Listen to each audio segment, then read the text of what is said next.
काम की चीज सुनो अभी। हाँ, मान लो कोई रिएक्शन है N2 plus H2 gives NH3। यहाँ पे आप बोल सकते हो सर 2 लिख दूं, 2 और 3। बोलो इस रिएक्शन के लिए बताओ। देखो यार, सिंपल क्वेश्चन किस तरह से आते हैं आपको रेडी रहना। मैं एक एग्जांपल से सारे एग्जांपल क्लियर कर दूंगा। सबसे पहले तो इस रिएक्शन के लिए डेल्टा एन जी क्या है बताओ। अब बोलोगे सर 2 माइनस 5 कितना, बोलो 2 माइनस 5 कितना, बोलो रे। -3। तो डेल्टा एन जी इसके लिए -3 है, ठीक है ना। याद रखो डेल्टा एन जी इसके लिए कितना है, बोलो मान लो -3 इस रिएक्शन के लिए। तो आप बोलोगे सर आपको केपी केसी चाहिए, तो देखो क्या आएगा, KP is equal to KC R T raise to -3। ठीक है ना। ऐसे ऐसे सॉल्व करना है आपको।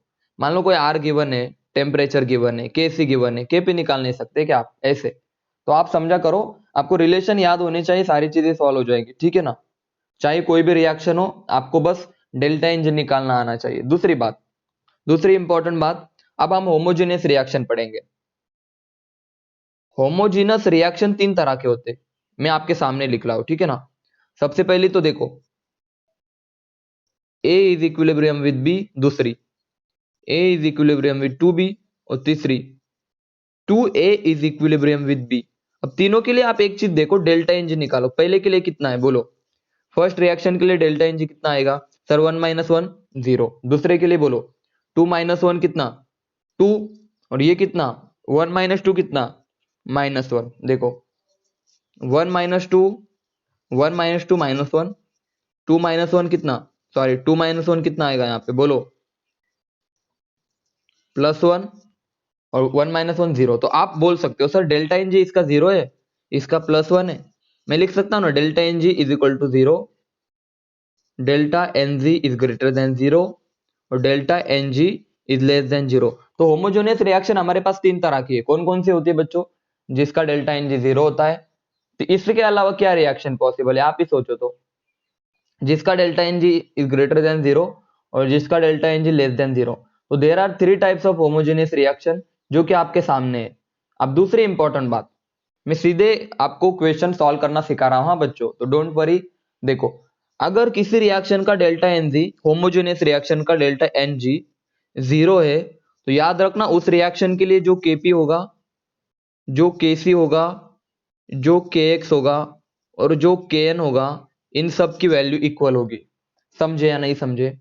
कोई भी रिएक्शन अगर उस रिएक्शन का होमोजेनियस रिएक्शन, हाँ ठीक है ना, और उसका आपको सारे होमोजेनियस ही हो गए, ठीक है ना, और जिसका डेल्टा एन जी 0 है उसका केपी, फॉर एग्जांपल मान लो आपके पास रिएक्शन है ये वाली, A gives A plus B gives 2c।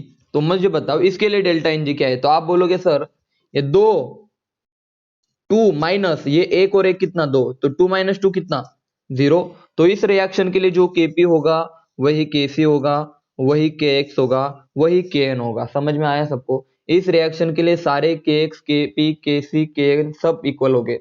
दूसरी बात, मास चेंज नहीं होता, याद रखना। मान लो इनिशियल जो मास था, टोटल मास जो इनिशियल था किसी भी रिएक्शन का, और जो टोटल अभी ये रिएक्शन मान लो इक्विलिब्रियम पे चले गई, और इक्विलिब्रियम पे जो मास होगा ना टोटल, वो सेम रहेगा फॉर एवरी रिएक्शन। मैं क्या लिख रहा हूं बच्चों, फॉर एवरी रिएक्शन। किसी भी रिएक्शन के लिए, कोई भी रिएक्शन हो, चाहे delta N G 1 greater than 0, for every reaction delta N G is equal to 0 हो, delta N G greater than 0 हो, delta N G less than 0 हो। अरे मास थोड़ी ना कम ज्यादा होगा किसी रिएक्शन का। आपके टेस्ट ट्यूब में कोई रिएक्शन चल रही है, उस रिएक्शन का मास मान लो स्टार्टिंग में 2 ग्राम है, उसमें जो भी प्रेजेंट है, और 10 मिनट बाद इक्विलिब्रियम अचीव हुआ, इक्विलिब्रियम के वक्त जो टोटल मास होगा वो भी तो 2 ही ग्राम होगा ना। समझ में आया सबको। Mass neither be created nor be destroy, वहां पे देखने ला मास आपका कंजर्व होता है, ठीक है ना। रिएक्शन कोई भी हो, इनिशियल मास और बाद में का जो मास है वो सेम रहेगा। पहली बात क्लियर है सबको, बोलो। दूसरी इंपॉर्टेंट बात देखो, मान लो कोई रिएक्शन है, देखो मान लो ये मेरी रिएक्शन है जिसका डेल्टा एन जी 0 है, इसके लिए जो इनिशियल मान लो इसके 2 मोल थे, इसके कुछ भी नहीं था। एट इक्विलिब्रियम, याद रखना इक्विलिब्रियम पे इन दोनों के जो मोल्स हो गए, याद रखना यहां पे लिख देता हूं, जो इनिशियल मोल थे, टोटल इनिशियल मोल और इक्विलिब्रियम पे जो टोटल मोल थे वो सारे के सारे इक्वल हो गए।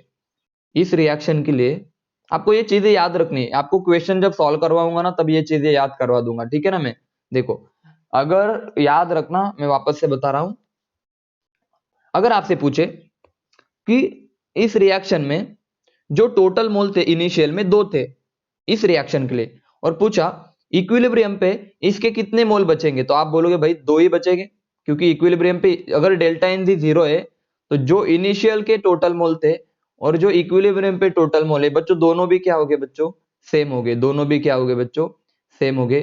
तीसरी बात आपको पता है, यहां पे देखना, अगर मास सेम है, मोल सेम है, तो प्रेशर भी इनिशियल का जितना होगा, मान लो ये कंटेनर में रिएक्शन हो रही है और स्टार्टिंग में इस कंटेनर का प्रेशर 3 एटमॉस्फेयर है, और एट इक्विलिब्रियम पे भी जो टोटल प्रेशर होगा वो भी कितना होगा आपका, 3 एटमॉस्फेयर। क्या सबको क्लियर है?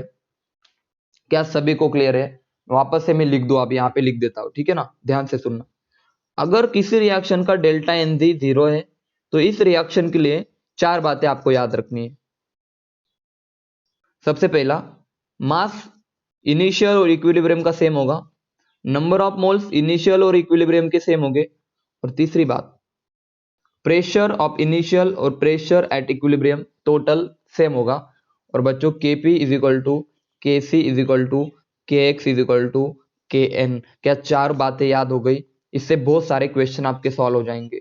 क्या 4 बातें आप सभी को याद हो गई? मैसेज करो, if delta N this 0 then this condition should be apply. अगर डेल्टा इन जी 0 है तो ये 4 कंडीशन आपको अप्लाई करनी होगी। जल्दी बताओ, बोलो। बहुत अच्छी बात है। अगर डेल्टा एन जी, देखो मैं क्वेश्चन आंसर करवा दूंगा आपके, अगर डेल्टा एन जी आपका लेस देन 0 है, ये लेस है तो बाकी ग्रेटर हो गए। आप ऐसा करना, देखो मैं बता दूं, ठीक है ना। सबसे पहले तो मास सबका सेम होगा, टोटल मास इनिशियल और total mass at equilibrium same होगा। इक्विलिब्रियम अंदर लिख देता, total mass of equilibrium same होगा। लेकिन सर नंबर ऑफ मोल्स क्या हो गए? बहुत ध्यान से सुनना मैं क्या बता रहा हूं बच्चों। अगर delta N G less than 0 है ना, लेस देन 0 की बात कर रहा हूं मैं, तो टोटल मोल से इनिशियल के, टोटल मोल्स एट इनिशियल, बहुत ध्यान से सुनना, जो हो गए आपके वो ज्यादा हो गए। मैं इसका अपोजिट चल रहा हूं, देखो इसका अपोजिट, इस साइन के अपोजिट, किससे? इक्विलिब्रियम के मोल से। या दूसरी बात, और अगर मोल ज्यादा है इनिशियल के तो pressure of initial, total pressure at initial is also greater than moles, और प्रेशर एक दूसरे को डायरेक्टली प्रोपोर्शनल होते हैं, ठीक है ना, याद रख लेना। प्रेशर ऑफ इक्विलिब्रियम, सर इसको थोड़ा एक्सप्लेन करो एग्जांपल के थ्रू। मान लो कोई रिएक्शन है, देखो A gives two A gives B, बताओ इसके लिए डेल्टा एन जी क्या है, जल्दी बताओ। इस रिएक्शन के लिए डेल्टा एन जी क्या है, बताओ, बोलो। -1 यार, -1 सर, इसमें से माइनस करो ना, 1 - 2 कितना, तो -1 बोलो, ठीक है ना। 1 - 2 कितना, -1, तो delta N G less than 0। और मैं बोल देता हूं इस रिएक्शन का इनिशियल प्रेशर है मान लो 10 एटमॉस्फेयर। क्या लिखा मैंने, बोलो, बोलो जल्दी। इस रिएक्शन का इनिशियल प्रेशर 10 एटमॉस्फेयर है, तो आप बताओ, आप बताओ बच्चों, इक्विलिब्रियम पे प्रेशर क्या होगा, 11, 12, 13 या 8? जल्दी बताओ इक्विलिब्रियम पे प्रेशर क्या होगा, 11 एटमॉस्फेयर, 12, 13 या 8 एटमॉस्फेयर? जल्दी बताओ। अगर delta N G less than 0, initial pressure आपका ज्यादा होगा इक्विलिब्रियम से, तो बोलो इनिशियल अगर 10 है तो इनिशियल कितना होगा, सॉरी, अगर इनिशियल आपका 10 है तो इक्विलिब्रियम पे कितना होगा, 8 होगा ना, कम होगा ना इससे। तो आपको एक चीज समझ में आई, मैं डायरेक्टली क्वेश्चन आंसर के अप्रोच पढ़ा रहा हूं, आपको बस 3 लाइन याद रखनी, सारे क्वेश्चन हो जाएंगे। फॉर एग्जाम्पल, मान लो, मान लो इस रिएक्शन के मोल इनिशियल 10 थे, मान लो टोटल मोल इसके 10 थे, अरे टोटल मोल इसके 10 थे इस रिएक्शन के, तो बताओ इक्विलिब्रियम पे मोल्स कितने बचेंगे? 10 से कम बचेंगे बच्चों, 8 भी बच सकते हैं, 7 भी बच सकते हैं, ठीक है ना। आपको ऑप्शन देख के सिलेक्ट करना है। वापस से लिख देता हूं मैं, अगर delta N G less than 0 है तो पहली बात तो केपी केसी, अरे कॉन्सेंट्रेशन इक्वल नहीं है तो प्रेशर वगैरह ये सब कैसे इक्वल हो गए? नंबर ऑफ मोल्स इक्वल नहीं है, कि ये इक्वल नहीं होंगे। दूसरी बात, लेकिन इनका मास सेम होगा। इनिशियल मास, मास तो सबका सेम होता है, इक्विलिब्रियम का मास। मैंने बोला था इनिशियल मोल ज्यादा होते इक्विलिब्रियम मोल से। दूसरी बात, इनिशियल प्रेशर ज्यादा होगा इक्विलिब्रियम के प्रेशर से टोटल। चलो क्लियर है सबको? बोलो ये वाली कंडीशन क्लियर है सबको?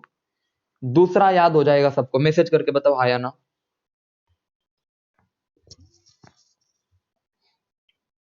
अब इसका अपोजिट, अगर delta N G greater than zero रहा, ग्रेटर देन जीरो रहा तो क्या करोगे सर? इक्विलिब्रियम का प्रेशर, इक्विलिब्रियम के मोल ज्यादा हो गए और प्रेशर भी इक्विलिब्रियम, ये बस अपोजिट करना है, ठीक है ना। इसको चेंज कर दो। फॉर एग्जाम्पल मान लो ए गिव्स 3C। अब मुझे बताओ बच्चों, delta N G is equal to 0 होगा तो 10 बचेगा।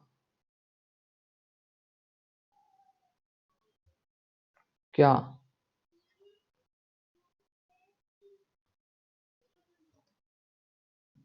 क्या हुआ? कोई डाउट है क्या दमयंती? कौन सा एग्जाम्पल? क्या बता, क्या? माइक ऑन करके बता।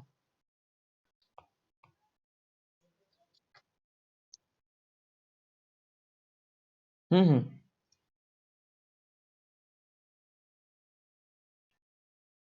वो लेस देन जीरो बताया था ना मैंने।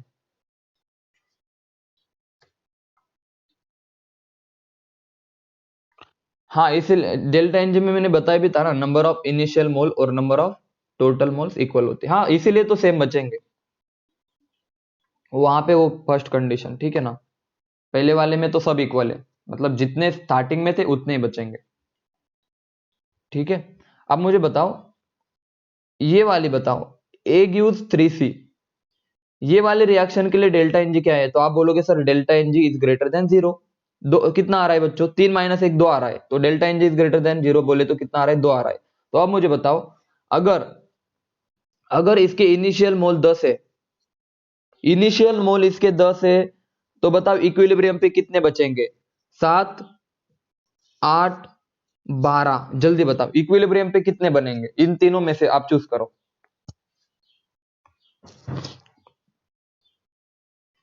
12, इक्विलिब्रियम पे 12 बनेंगे, क्योंकि इक्विलिब्रियम पे ग्रेटर देन है ना। अगर delta N G is greater than zero तो इनिशियल मोल अगर 10 है, टोटल टोटल मोल अगर 10 है तो इक्विलिब्रियम पे इससे ज्यादा ही बनेंगे, ग्रेटर देन जीरो। देखो मैं सीधे क्वेश्चन आंसर का तरीका पढ़ा रहा हूं आपको, मैं बता रहा हूं क्वेश्चन आंसर का तरीका। बहुत सारे एग्जांपल मैं आपको करवाऊंगा जो चुटकियों में हो जाएंगे, आपको बिल्कुल टाइम नहीं लगेगा एग्जांपल सॉल्व करने के लिए। चलो आप बताओ, क्या सबको कंडीशन याद हो गई? जल्दी बताओ, क्या सभी को होमोजेनियस रिएक्शन की कंडीशन याद हो गई? नेक्स्ट देखो, मान लो एक रिएक्शन है ए गिव्स बी, ठीक है। इस रिएक्शन के लिए आप लिखते हैं के इक्विलिब्रियम, या फिर मैं कॉन्सेंट्रेशन की टर्म में बात करूं तो कैसे हम लिखते हैं बच्चों? कॉन्सेंट्रेशन ऑफ प्रोडक्ट और कॉन्सेंट्रेशन ऑफ रिएक्टेंट, ये बातें चलती है एट इक्विलिब्रियम पे, ठीक है ना बच्चों? बहुत ध्यान से सुनना। एक पर्टिकुलर टाइम पे इक्विलिब्रियम अचीव होता है, इक्विलिब्रियम पे जब बातें चलती है ना तो मैं यूज करूंगा केसी। लेकिन इक्विलिब्रियम छोड़ के दूसरे जगह पे देखो यार, ऐसा थोड़ी है कि कॉन्सेंट्रेशन ऑफ प्रोडक्ट और रिएक्टेंट का रेशियो हम इक्विलिब्रियम पे ही निकाल सकते हैं, बाकी के जगह पे भी निकाल सकते हैं। इक्विलिब्रियम से पहले और इक्विलिब्रियम के बाद में भी हम रेशियो निकाल सकते हैं। इक्विलिब्रियम से पहले या इक्विलिब्रियम से बाद में अगर हमने रेशियो निकाला प्रोडक्ट बाय रिएक्टेंट का, आप इक्विलिब्रियम छोड़ के at any other time, equilibrium छोड़ के अगर हमने कहीं और जगह पे, मतलब इक्विलिब्रियम अचीव होने से पहले या बच्चों इक्विलिब्रियम अचीव होने के बाद अगर हमने इनका रेशियो निकाला, now this is your QC, reaction quotient. समझ में आया सबको? क्यूसी और केसी का मेन डिफरेंस, अगर हम प्रोडक्ट और रिएक्टेंट का रेशियो इक्विलिब्रियम पे ले तो उसे हम केसी बोलेंगे, लेकिन इक्विलिब्रियम छोड़ के ले तो उसे क्यूसी बोलेंगे। क्या बात क्लियर है? मैसेज करके बताओ, क्या बात क्लियर है? प्रोडक्ट और रिएक्टेंट का रेशियो अगर इक्विलिब्रियम पे लो तो केसी, इक्विलिब्रियम छोड़ के लो तो क्यूसी। फॉर एग्जाम्पल अब मुझे बताओ, मान लो देखो, अब मैं सीधे आपको कुछ बातें बता रहा हूं, आप याद रखो। और एक समय ऐसा आएगा सर क्यूसी और केसी अगर इक्वल है तो इसी को हम बोलेंगे बच्चों इक्विलिब्रियम है। यही तो हमारा इक्विलिब्रियम है ना। अरे दोनों भी इक्वल है इसका मतलब क्या सर? हमने रिएक्ट, देखो ये दोनों इक्वल कब आएंगे क्यूसी और केसी? मान लो रिएक्ट प्रोडक्ट और रिएक्टेंट का हमने रेशियो लिया, प्रोडक्ट और रिएक्टेंट का हमने रेशियो लिया। अगर 5 मिनट बाद दोनों की बात कर रहा हूं तो हम इसे क्यूसी भी बोल सकते हैं। मान लो 5 मिनट बाद इक्विलिब्रियम आता है, दोनों का रेशियो भी सेम आता है, तो जो क्यूसी होगा वही हमारा क्या होगा, केसी होगा। और अगर मैं, अब ध्यान से सुनना ठीक है ना, अगर मेरा क्यूसी, ध्यान देना, अगर मेरा क्यूसी ज्यादा है केसी से तो हमारी रिएक्शन जाएंगे। कोई एक्सप्लेनेशन की जरूरत मत करो, यहाँ पे एक्सपेक्टेशन मत रखो। मैं बहुत डिटेल में पढ़ा सकता हूँ लेकिन हमारे पास बहुत कम टाइम है, मुझे वन शॉट में सब खत्म करना है, ठीक है ना बच्चों? इसलिए इनको याद रखो। क्यूसी ज्यादा है, क्यूसी अगर कम है केसी से तो रिएक्शन जाएंगी फॉरवर्ड डायरेक्शन में, इनको याद रखो। वापस से बता दूं मैं, क्यूसी और केसी इक्वल है तो इक्विलिब्रियम पे, क्यूसी ज्यादा है तो रिएक्शन बैकवर्ड डायरेक्शन में जाएंगे बच्चों। अगर क्यूसी ज्यादा है तो रिएक्शन जाएंगे बैकवर्ड डायरेक्शन में, और क्यूसी कम में तो रिएक्शन जाएंगी फॉरवर्ड डायरेक्शन में। 3 लाइन याद रखो, सारे क्वेश्चन हो जाएंगे। बोलो क्लियर है सबको? इनको याद रखो। एक्सप्लेनेशन दे सकता हूं मैं कि कॉन्सेंट्रेशन ज्यादा है तो रिएक्शन यहाँ जानी चाहिए, वहां कोई जरूरत नहीं। वैसे भाई आप कोई एक्सप्लेनेशन से ज्यादा अभी फिलहाल जरूरत है शॉर्ट शॉर्ट ट्रिक्स की। जल्दी बोलो, याद हो जाएगा सबको। क्यूसी ज्यादा बैकवर्ड, क्यूसी ज्यादा रिएक्शन बैकवर्ड में जाएंगी, क्यूसी कम रिएक्शन फॉरवर्ड में जाएंगी। बात खत्म। आगे बढ़ते हैं बच्चों, आगे बढ़ते हैं। आप घर पे जाके इनको लिख के रखना, एग्जाम से पहले इनको ही पढ़ना है आपको। हाँ, अब सर देखो आखिरी वाला पार्ट पढ़ा रहा हूं मैं इक्विलिब्रियम का, सीधा आखिरी वाला जो कि एग्जाम के लिए इंपॉर्टेंट है। मान लो इक्विलिब्रियम पे प्रेशर का क्या इफेक्ट होगा सर, यानी कि प्रेशर बढ़ाने पे इक्विलिब्रियम पे क्या असर होगा? सुनना अच्छे से। सर प्रेशर बढ़ाने पे इक्विलिब्रियम पे क्या असर होगा? तो ये बात यहां से क्वेश्चन आते हैं। मैं एक क्वेश्चन ऐसा करवाऊंगा ना आपसे, आपको इतनी खुशी मिलेगी। कल क्वेश्चन आंसर लूंगा मैं, कल या परसों, इक्विलिब्रियम के, ठीक है ना? आयोनिक तो हम कर लेंगे। आपको इतनी खुशी मिलेगी ना, इतना बड़ा क्वेश्चन था, इतने 4 लाइन का। और अगर आपने ये जो बता रहा हूं उतना भी आपको समझ में आ गया ना कि क्या होने से क्या होता है, सारे क्वेश्चन सॉल्व हो जाएंगे, ठीक है ना? प्रेशर का इफेक्ट इक्विलिब्रियम पे क्या होगा सर? सबसे पहले तो मान लो डेल्टा एन जी जीरो है, मान लो डेल्टा एन जी आपका लेस देन जीरो है, डेल्टा एन जी आपका ग्रेटर देन जीरो है। जब डेल्टा एन जी हमारा, सॉरी, डेल्टा एन जी क्या है यहाँ पे, ग्रेटर देन जीरो। जब किसी रिएक्शन के लिए डेल्टा एन जी जीरो होता है तो वो रिएक्शन के ऊपर प्रेशर का कोई इफेक्ट नहीं होता। सबसे पहली बात क्लियर है सबको? मान लो कोई इक्विलिब्रियम की रिएक्शन है, ध्यान से सुनना, कोई इक्विलिब्रियम की रिएक्शन है और उस इक्विलिब्रियम की रिएक्शन के लिए डेल्टा एन जी जीरो है तो प्रेशर का कोई इफेक्ट ही होगा नहीं, याद रख लो इस चीज को। मान लो delta N G is greater than zero है, कोई रिएक्शन है जिसका डेल्टा एन जी जीरो है, और अगर मैंने प्रेशर बढ़ाया तो कॉमन सी बात है प्रेशर बढ़ाने के बाद वॉल्यूम कम होगा, यस और नो? प्रेशर बढ़ाने के बाद वॉल्यूम कम होगा, और वॉल्यूम अगर कम होगा तो आप सोच सकते हो सर वॉल्यूम अगर कम हो रहा है तो कंप्रेस हो रहा है, यानी कि हम थोड़ा सा अनुमान लगा सकते हैं कि जब देखो गैस एक्सपांशन होगा, देखो गैस एक्सपांशन होती है मतलब बढ़ती है ऐसे, और गैस कॉम्प्रेस भी होती है। तो आपको मैं बता दूं, थोड़ा आप एक मैं आइडिया बता रहा हूं, ठीक है ना बच्चों? बस आपको ये वाला मैं हिंट बता रहा हूं कि आप कैसे याद रख सकते हैं इस चीज को।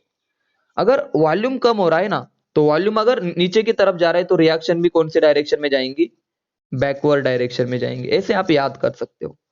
दूसरी बात, अगर delta N G greater than zero है और अगर मैं प्रेशर को कम करूं तो वॉल्यूम क्या होगा बच्चों, बढ़ेगा। और वॉल्यूम अगर बढ़ेगा तो रिएक्शन कौन से डायरेक्शन में जाएंगी, मान लो फॉरवर्ड डायरेक्शन में जाएंगी। क्या ये वाला याद हो जाएगा सबको? इधर वाला पहला डिब्बा याद हो जाएगा सबको? पहला और दूसरा, पहला और दूसरा याद हो गया? बोलो पहला डिब्बा। अब दूसरा ये अपोजिट, भाई ये इसके अपोजिट डेल्टा एन जी, आपको पता है प्रेशर के बारे में, पहला डिब्बा याद करना है delta N G greater than zero, दूसरा याद करना है, तीसरा ऑटोमेटिकली लिख लो सर प्रेशर बढ़ेगा, वॉल्यूम घटेगा, तो यहाँ पे बैकवर्ड है, तो इधर क्या लिखूं मैं, इधर क्या लिखूं, फॉरवर्ड। देखो सर दूसरा केस, देखो प्रेशर घटेगा तो वॉल्यूम क्या होगा, बढ़ेगा, लेकिन यहाँ पे मैं क्या लिखूं, जल्दी बताओ, इसके अपोजिट, तो क्या लिखूं, बैकवर्ड डायरेक्शन में जाएंगी रिएक्शन, रिएक्शन जाएंगी बैकवर्ड डायरेक्शन में। क्या बात क्लियर है, जल्दी बताओ, क्या बात क्लियर है, एकदम अच्छे से बताओ। ये 3 डब्बे, आपको प्रेशर का इफेक्ट समझ में आया सबको, वापस से बताता हूं मैं, देखना मजा आ जाएगा आपको। अगर डेल्टा एन जी जीरो है तो प्रेशर का कोई इफेक्ट नहीं होगा, delta N G greater than zero, pressure बढ़ेगा वॉल्यूम घटेगा backward, delta N G is greater than zero, pressure घटेगा वॉल्यूम बढ़ेगा फॉरवर्ड। इसके अपोजिट कर देना, delta N G is less than zero में, सारी चीजें अपोजिट कर देना, सारी चीजें अपोजिट कर देना। अब एग्जाम्पल की बात, मान लो मेरी कोई रिएक्शन है, 2A गिव्स 3B, और पूछा एट इक्विलिब्रियम बताओ अगर मैं प्रेशर बढ़ाऊं तो रिएक्शन कौन से डायरेक्शन में जाएंगी, डायरेक्टली बता दो यार। सर इक्विलिब्रियम पे बोलो डेल्टा एन जी क्या है इसका, डेल्टा एन जी क्या है बताओ, लेस देन जीरो, और delta N G less than zero के लिए प्रेशर बढ़ाएगा तो रिएक्शन कौन से डायरेक्शन में जाएंगे बच्चों, वो सॉरी कौन से डायरेक्शन में जाएंगे रिएक्शन, तो आप बोलोगे रिएक्शन जाएंगी सर जी फॉरवर्ड डायरेक्शन में। देखो पीछे जाएंगे हम, डेल्टा एन जी इज, ये देखो रिएक्शन कौन सी, देखो प्रेशर बढ़ाया, delta N G less than zero, pressure बढ़ाया, रिएक्शन फॉरवर्ड। क्लियर है सबको, क्वेश्चन सॉल्व हो जाएंगे, मैसेज करो सबके सब, सबके सब मैसेज करो, क्वेश्चन सॉल्व हो जाएंगे बच्चों, प्रेशर से रिलेटेड क्वेश्चन सॉल्व हो जाएंगे सबको। बताओ, हाँ टेम्परेचर से रिलेटेड देखो, अभी टेम्परेचर की बातें तो बहुत खुश, मतलब बहुत मस्त है, बहुत सिंपल है। मान लो कोई एक्सोथर्मिक रिएक्शन है, यानी कि निगेटिव बाहर आ रही है, आपको पहले भी बताया एक्सोथर्मिक रिएक्शन का अगर मैं बाहर से टेम्परेचर बढ़ाऊं तो रिएक्शन कहां पे जाएंगे, बताओ सबके सब। एक्सोथर्मिक रिएक्शन मैंने बता रखा है काइनेटिक्स में, टेम्परेचर बढ़ाने पे रिएक्शन जाएंगी बैकवर्ड डायरेक्शन में, ये बता रखा है मैंने, क्योंकि ऑलरेडी वो ऑलरेडी हीट रिलीज कर रहा है और आपने बाहर से हीट दे दी उसको, तो वो बैकवर्ड में जाएंगी। और अगर एंडोथर्मिक रिएक्शन है तो बताओ टेम्परेचर बढ़ाने पे रिएक्शन कौन सा, एंडो यानी कि उसको जरूरत है, टेम्परेचर की जरूरत है, टेम्परेचर बढ़ाएंगे तो रिएक्शन कौन से डायरेक्शन में जाएंगे बच्चों, फॉरवर्ड। ये बहुत क्लियर है, हाँ ये बहुत क्लियर है। तो इसका अपोजिट, एंडोथर्मिक में टेम्परेचर बढ़ा रहे तो फॉरवर्ड में जा रहे, तो एक्सोथर्मिक में टेम्परेचर बढ़ाने पे बैकवर्ड में जा रही है। अब मुझे एक बात बताओ, एक बात बताओ बच्चों, मैं एक रिएक्शन ले लेता हूं, A plus B gives 2C plus heat, plus heat दे दी यानी कि हीट रिलीज हुई, माइनस दे देता हूं, माइनस डेल्टा एच इसका ले लेता हूं, माइनस निगेटिव है, डेल्टा एच इसका निगेटिव है। मुझे बताओ ये रिएक्शन कौन से आपकी, एक्सो या एंडो है, जल्दी बताओ। तो आप बोलोगे सर ये रिएक्शन आपकी, बोलो एक्सोथर्मिक है, तो आप बोलोगे सर इसको टेम्परेचर हमें क्या चाहिए बच्चों, इसको टेम्परेचर कम देना पड़ेगा हमें, लो टेम्परेचर पे अच्छी रिएक्शन होगी, क्योंकि अगर आपने टेम्परेचर बढ़ाया, बहुत ध्यान से सुनना, ये इक्विलिब्रियम की रिएक्शन है, ठीक है ना। तो आप मुझे बताओ एक्सोथर्मिक रिएक्शन है तो कम टेम्परेचर देना पड़ेगा, और मुझे बताओ डेल्टा एनजी क्या है इसका, डेल्टा एनजी क्या है बोलो, जीरो है, तो प्रेशर का कोई इफेक्ट होगा नहीं बच्चों, प्रेशर का कोई इफेक्ट नहीं होगा, समझे या नहीं समझे। तो इस रिएक्शन की कंडीशन आपको पता है क्या है, आपको पता है क्या है condition, sir no effect of pressure, इस रिएक्शन के इक्विलिब्रियम पे no effect of pressure, but temperature बढ़ाने पे, टेम्परेचर अगर हमने लो रखा तो रिएक्शन फॉरवर्ड डायरेक्शन में जाएंगी। दूसरी एग्जांपल देखो, दूसरा एग्जांपल देखो, आप अच्छे से समझ जाओगे, 2A plus 2B gives 5C, एक minute sorry, 2A plus 2B gives 5C। मुझे बताओ डेल्टा एनजी क्या है रे, बोलो। और हाँ मैं यहाँ पे हीट लिख देता हूं, ऊपर हीट लिख देता हूं, तो डेल्टा एनजी एक है यानी कि ग्रेटर देन जीरो। अगर ग्रेटर देन जीरो है तो मुझे बताओ प्रेशर क्या करना पड़ेगा फॉरवर्ड डायरेक्शन के लिए, बोलो।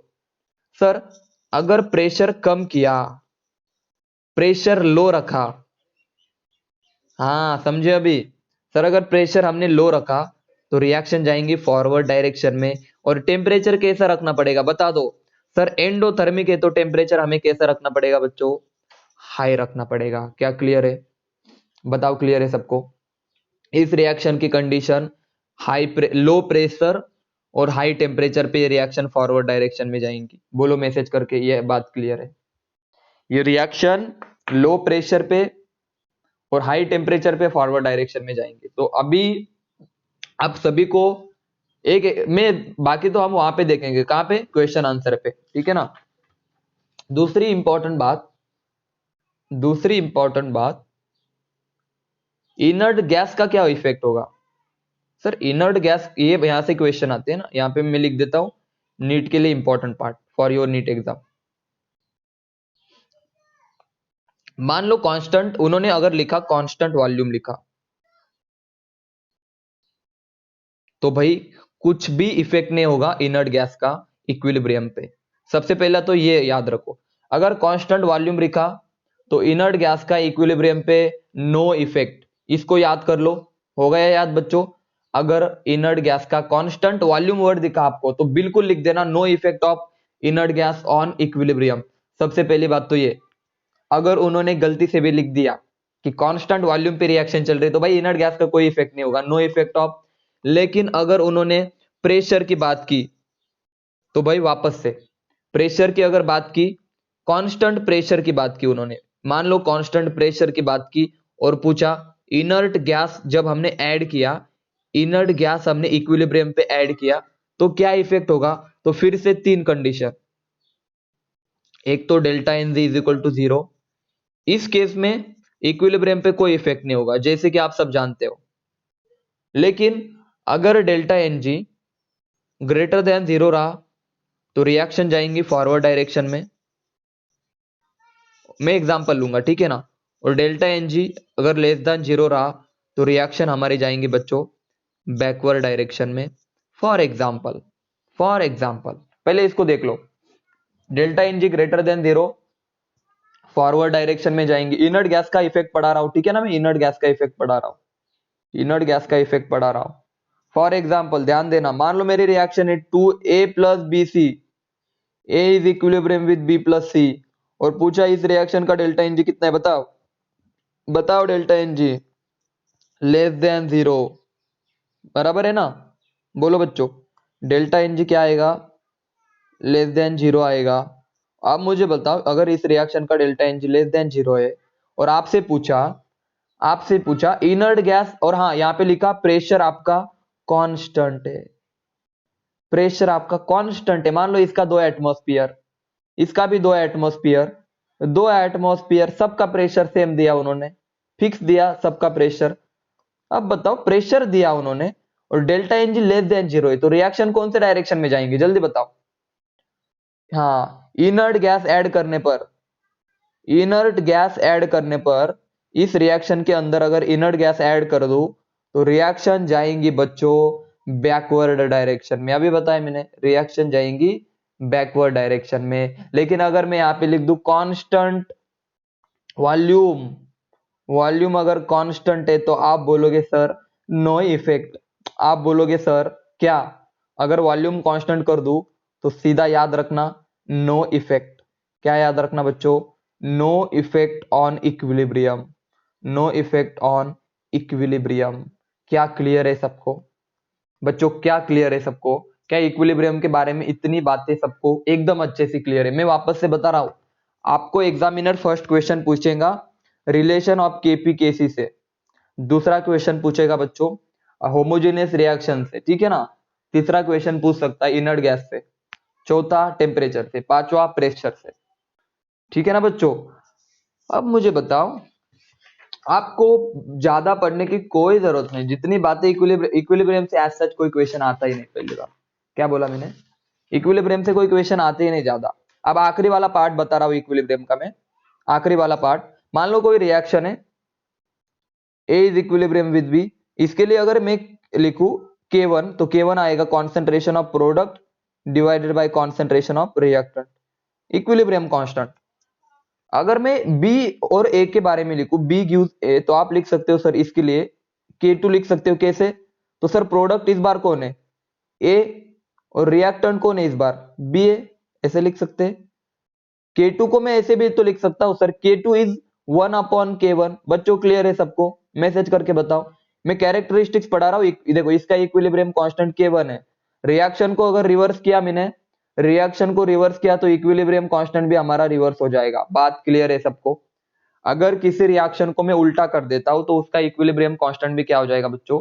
उल्टा हो जाएगा। ये मान लो मेरी रिएक्शन है, देखो N2 plus 3H2 gives 2NH3। इसका जो K1 था वो आपका 3 था, लेकिन रिएक्शन को अगर मैंने उल्टा किया, देखो 2NH3 gives equilibrium with 2N2 plus 3H2, तो इसका K1 आ जाएगा, K1 डैश आ जाएगा -3। क्या बात क्लियर है? 1/3 क्या आ जाएगा इसका? 1/3। बच्चों मजा आया सबको? अगर रिएक्शन अपोजिट, रिएक्शन को मैं रिवर्स कर दूं तो इक्विलिब्रियम कांस्टेंट का हमें लेना पड़ता है रेसिप्रोकल। बात क्लियर है सबको? मैसेज करो हाँ या ना, सबके सब बताओ। किसी रिएक्शन को मैंने रिवर्स कर दिया तो उसका हमें लेना पड़ता है रेसिप्रोकल। एकदम अच्छे से क्लियर है? Very good. दूसरी बात, ये कैरेक्टरिस्टिक्स पढ़ा रहा हूं, ठीक है ना? दूसरी बात, मान लो कोई रिएक्शन है 2A gives equilibrium with 2B, तो इसके लिए लिखो यार K क्या आएगा आपका? सर B⁻², और A⁻², ये प्रोडक्ट डिवाइडेड बाय रिएक्टेंट। अगर मैं 1/2A लिखूं और 1/2B लिखूं तो बहुत सिंपल है सर, इसका भी K क्या आएगा जल्दी बताओ? इसका भी K क्या आएगा जल्दी बताओ रे? इसका क्या आएगा बच्चों? इसको मैं K3 लिख देता हूं, इसको लिख देता हूं K4। तो इसका K4 क्या आएगा सर? Product raise to 1/2। बच्चों रिएक्टेंट क्या है बोलो? A⁻1/2। अब मुझे बताओ B/A क्या था रे हमारा? B/A क्या था रे हमारा? K1 था। तो इस स्क्वायर को मैं अगर ऐसे लिखूं, K3 हमारा आ जाएगा, K3 हमारा आ जाएगा K1 स्क्वायर, और इसको भी मैं B/A को लिख सकता हूं K1। तो K4 हमारा आ जाएगा बच्चों, K4 हमारा आ जाएगा K1⁻1/2। ये बात सबको समझ में आई? अरे अगर मैं रिएक्शन को, किसी रिएक्शन को 1/2 से मल्टीप्लाई कर दूं, 1/2 से मल्टीप्लाई कर दूं, तो उसका नया, मान लो देखो ध्यान से सुनना, मान लो मेरी रिएक्शन थी A is equilibrium with B। अब इसका इक्विलिब्रियम कांस्टेंट K1 था। अब मैंने लिया 1/2A और 1/2B, तो K1 हमारा आ जाएगा K1⁻1/2। समझ में आया अभी? बोलो क्लियर है बच्चों? इसका इक्विलिब्रियम कांस्टेंट आ जाएगा K1⁻1/2। पहले रिएक्शन को अगर मैं 1/2 से मल्टीप्लाई करूं या 1/3 से करूं तो इक्विलिब्रियम के ऊपर 1/2 लिख देना। और दूसरी बात, मान लो ये रिएक्शन है A is equilibrium with B, इसका मान लो K1 है, और 2A is equilibrium with 2B, तो K1⁻2 आ जाएगा बच्चों 2, यानी इक्विलिब्रियम कांस्टेंट का स्क्वायर कर देना। बोलो क्लियर है सबको? बोलो क्लियर है सबको? जो मल्टीप्लीकेशन में उसको ऊपर ले जाने का। दूसरी बात, हाँ अच्छी बात है। दूसरी बात, एक मिनट, सॉरी जुकाम। सुनना अच्छे से, आखिरी वाली कुछ बातें बता दो मैं, इंपॉर्टेंट एग्जाम के लिए आपके बहुत काम की है। देखो आपको अभी A और B पता है, देखो A और B का क्या आया था, तो आपने बोला सर K1 हमने निकाला, B/A, बहुत अच्छे। मान लो मैं एक और लिख देता हूं, मान लो यहां पे लिख देता हूं मैं, क्या लिखूं मैं? देखो यहां पे लिख दूं C is equilibrium with D, और इसका लिखूं K2 लिख दूं मैं। K2 क्या लिखूं बच्चों? K2 लिख दूं मैं D/C लिख दूं ना, ऐसे D/C। अब अगर आपसे कोई पूछे इन दोनों रिएक्शन को आप ऐड कर दो, इन दोनों रिएक्शन को आप ऐड कर दो, तो कैसे ऐड करोगे sir? C is equilibrium with B, तो कैसे ऐड करोगे sir? A plus C equilibrium with, यहाँ पे D है ना, इन दोनों रिएक्शन को अगर मैं ऐड करूं तो A plus C gives B plus, बोलो यहाँ पे क्या आएगा बच्चों? B plus D। अब इसके लिए आप K3 लिखो, देखो K1 हो गया, K2 हो गया, तो इसके लिए जो नया इक्विलिब्रियम आएगा वो कैसे आएगा जल्दी बताओ? Sir product, sir reactant A और C, तो अगर एडिशन की तो B/A को मैं क्या लिख सकता हूं सर? B/A को आप लिख सकते हो K1, और D/C को आप क्या लिख सकते हो बच्चों? K2 लिख सकते हो। तो अगर आपको एक बात समझ में आई, K3 आपका आ जाएगा K1 मल्टीप्लाई बाय K2, यानी कि अगर मैं बच्चों, अगर मैं दो रिएक्शन को ऐड कर दूं तो इसका इक्विलिब्रियम कांस्टेंट और इसका इक्विलिब्रियम कांस्टेंट आपको मल्टीप्लाई करना पड़ेगा। बात क्लियर है? फॉर एग्जांपल ध्यान देना अच्छे से, एक और चीज को समझो। मान लो बच्चों ये A गिव्स B है और C गिव्स D है, और एक इसका इक्विलिब्रियम कांस्टेंट मान लो K1 इज इक्वल टू 2 है, और इसका इक्विलिब्रियम कांस्टेंट मान लो K2 इज इक्वल टू 3 है, और नई रिएक्शन है A plus C gives B plus D, और अगर आपसे इसका K3 पूछा कितना आएगा तो आप बोलोगे सर इन दोनों को ऐड करने के बाद तो ये बनी, तो इसका इक्विलिब्रियम कांस्टेंट इसके इक्विलिब्रियम कांस्टेंट से क्या कर दो आप, मल्टीप्लाई कर दो। समझे या नहीं समझे? K1 मल्टीप्लाई बाई K2 आपको मिल जाएगा K3। क्लियर है सबको? अगर दो रिएक्शन ऐड किए तो इक्विलिब्रियम कांस्टेंट को क्या करना पड़ेगा बच्चों? बोलो बच्चों, दो रिएक्शन ऐड की तो इक्विलिब्रियम कांस्टेंट को हमें मल्टीप्लाई करना पड़ेगा। मैसेज करो, क्लियर है यहां तक की बातें? जल्दी बताओ। दो रिएक्शन अगर हमने ऐड की तो उन रिएक्शनों के इक्विलिब्रियम कांस्टेंट को हमें क्या करना पड़ेगा? ऐड करना पड़ेगा। इंपॉर्टेंट बात, मान लो मेरे पास A is equilibrium with B है, और ध्यान देना अच्छे से, C is equilibrium with D है। अब मैं इसको सब्सट्रैक्ट कर रहा हूं। सब्सट्रैक्ट करने के बाद मान लो इसका इक्विलिब्रियम कांस्टेंट K1 है, इसका K2 है। अब सब्सट्रैक्शन की बात कर रहा हूं, तो आप बहुत होशियार लोग हो, आप खुद बता दो मुझे क्या करना पड़ेगा। तो जो A minus C is equilibrium with B minus D है ना, इसको पहले अच्छे से लिखो। सर माइनस में तो कभी हमने देखा नहीं रिएक्शन को, तो इसको अरेंज करो। सर D इधर आ जाएगा, C इधर आ जाएगा, तो क्या आ जाएगा? A plus D equilibrium with B plus C. बात ये नहीं है कि रिएक्शन कैसे आई, बात ये है कि आपने इसको अरेंज कैसे किया। पॉजिटिव निगेटिव को उधर ले गया, इस निगेटिव को इधर लाया, और जो इक्विलिब्रियम आएगा वो आएगा आपका K1 बाय K2। मतलब जो नया आपका इक्विलिब्रियम आएगा वो डिवाइड करना पड़ेगा आपको। मैं वापस से बता रहा हूं, देखो एग्जांपल में और अच्छे से क्लियर होगा, लेकिन वापस से बता रहा हूं। अगर दो रिएक्शन को ऐड करना है तो दोनों के इक्विलिब्रियम कांस्टेंट को आपको क्या करना पड़ेगा? देखो मान लो ये रिएक्शन है, इसके साथ में C प्लस डी को ऐड कर रहा हूं, इन दोनों को, तो इसके जो इक्विलिब्रियम कांस्टेंट है ना K1 K2, नया वाला जो आएगा K3 वो क्या आएगा जल्दी बताओ? K1 multiply by K2। लेकिन अगर मैं दो रिएक्शन को सब्सट्रैक्ट कर रहा हूं बच्चों, ध्यान देना, घटा रहा हूं, तो जो K3 आएगा वो क्या आएगा बताओ? K1 bye K2। क्या क्लियर है सबको?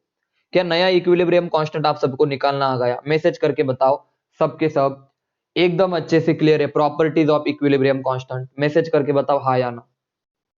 अगर रिएक्शन रिवर्स की तो इक्विलिब्रियम कांस्टेंट का रेसिप्रोकल लेना है। अगर रिएक्शन को किसी से मल्टीप्लाई किया तो नया इक्विलिब्रियम कांस्टेंट के ऊपर लिखना है। अगर दो रिएक्शन ऐड की तो इक्विलिब्रियम कांस्टेंट को मल्टीप्लाई करना है। अगर दो रिएक्शन सब्सट्रैक्ट की तो इक्विलिब्रियम कांस्टेंट को क्या करना है बच्चों? डिवाइड करना है। Now this is all about equilibrium. ये